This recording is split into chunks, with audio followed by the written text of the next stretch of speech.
next protocol we're going to talk about is the hyperthermia protocol. This is hyperthermia as a result of like some kind of heat-related illness.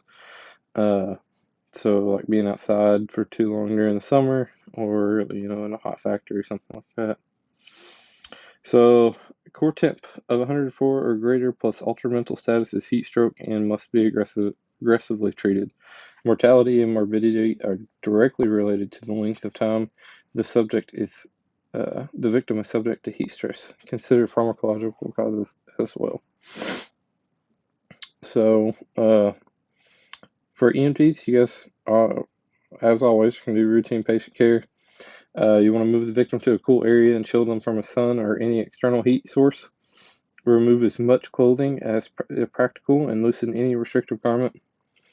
If they are alert and oriented, give them small sips of cool liquids. If signs of a heat stroke, i.e. core temp greater than 104, and altered mental status or an abnormal neural exam, begin actively cooling by one of the following.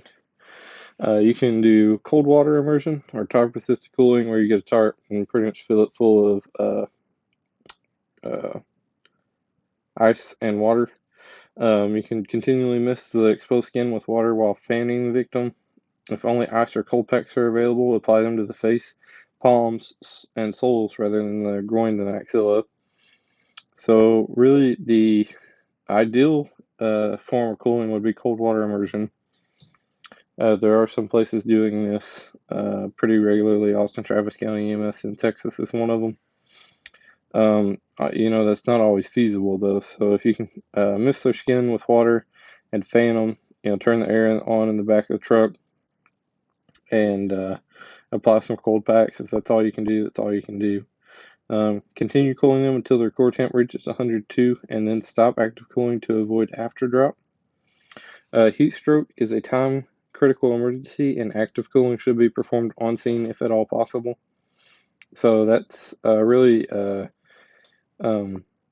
getting at the cold water immersion or the tarp assisted cooling with oscillation. So if you can do that on scene, that's ideal, but you can't always do that.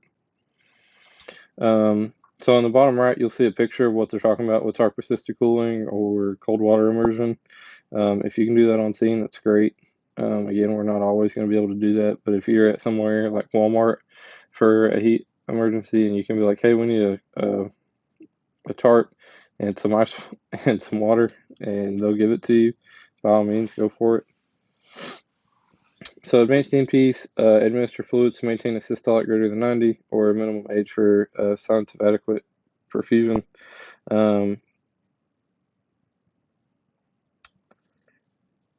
IV bolus of normal saline, 250 mLs for adults and 20 mLs per kilogram for peds. Paramedics monitor airway and clear with basic maneuvers. Airway protection should improve with cooling. Heat generation by shivering during cold water immersion is a minimal impact, so we no longer give benzos for that. So